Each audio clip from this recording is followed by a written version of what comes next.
AITA for ruining my golden child brother's engagement party by handing his future in-laws a literal invoice for my childhood? I, 27 mice, have spent the last decade being the ghost at my own family's feast. If you ask my parents, Julian and Eleanor, they tell you they have one son, my older brother, Sebastian, 29M. Sebastian is a human resume.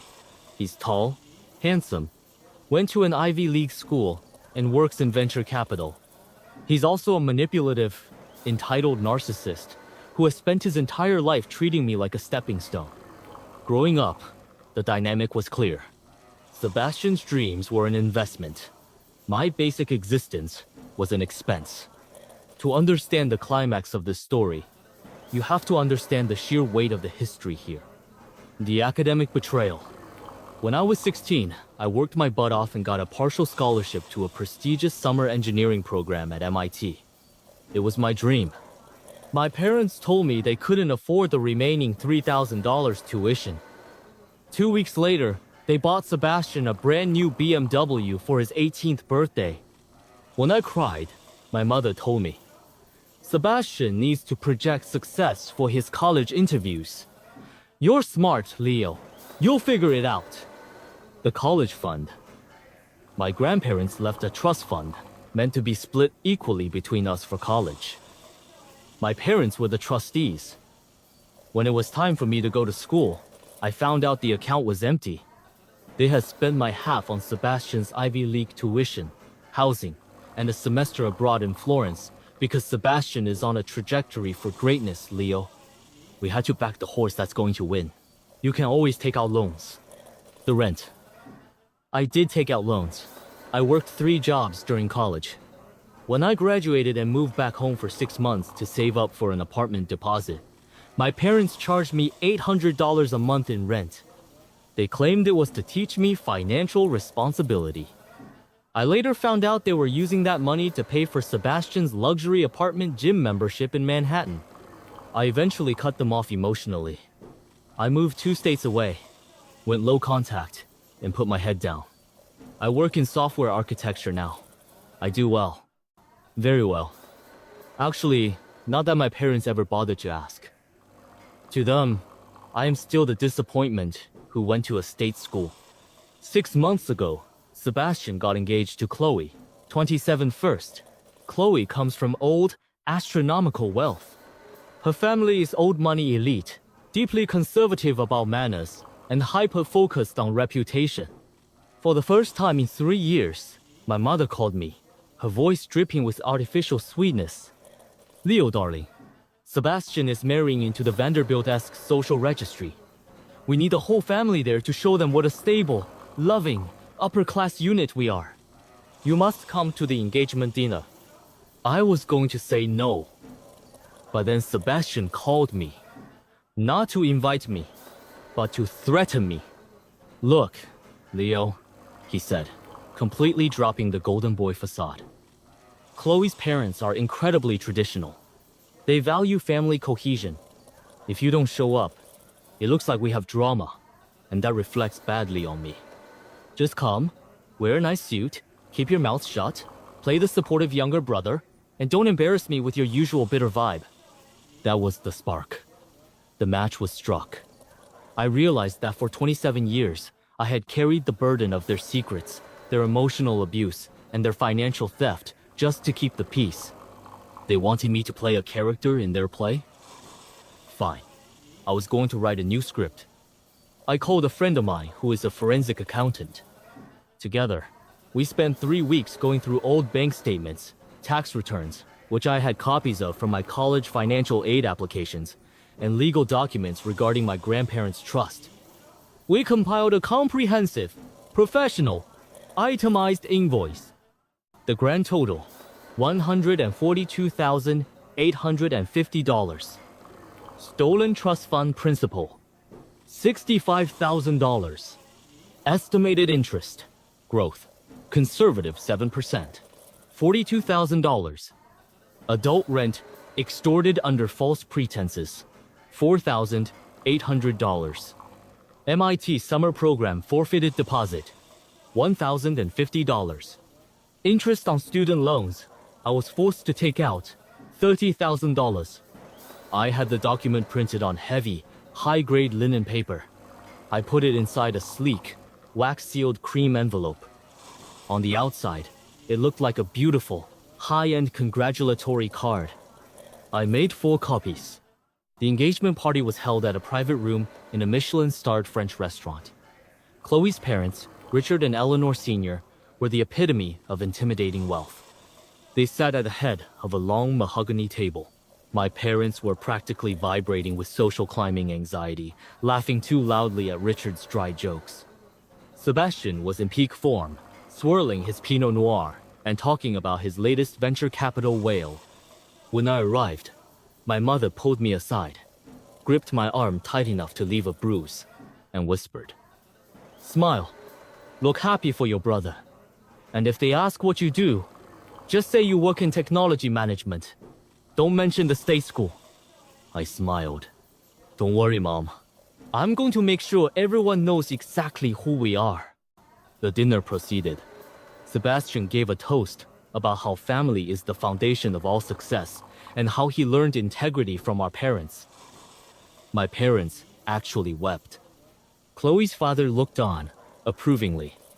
Then came the time for gifts and cards. I stood up. The room went quiet. Sebastian gave me a warning. Murderous glare from across the table. My mother shifted uncomfortably. If I could just say a few words, I began, my voice calm, steady, and entirely devoid of the bitterness they expected. As Sebastian's younger brother, I've had a front row seat to the lengths our parents will go to ensure his success. Truly, Sebastian's achievements wouldn't be possible without the sacrifices made by this family. My mother smiled, letting out a visible sigh of relief. Sebastian relaxed his shoulders. In our family, we believe in backing the winning horse.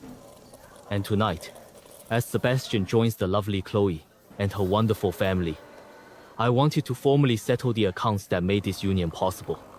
Because behind every great man is a family who financed him literally. I walked over to Chloe's father, Richard. I handed him the first cream envelope. I handed the second to Chloe. I handed the third to my parents. I kept the fourth in my hand. "What is this, Leo?" Sebastian hissed, his face flushing crimson as he snatched the envelope from his fiancée's hand. "It's an invoice," I said clearly, ensuring the entire table, including the waitstaff, could hear me. "That is an itemized breakdown of the $142,850 our parents legally and illegally liquidated from my childhood, my inheritance, and my college education to fund Sebastian's Ivy League lifestyle, his wardrobe, his cars, and his image." The silence that fell over the room was absolute. You could hear the ice melting in the water goblets. "Leo, stop this madness this instant!" My mother shrieked, her voice cracking as she stood up, her chair screeching against the hardwood floor. "He's lying. He's always been jealous, unstable, and vindictive."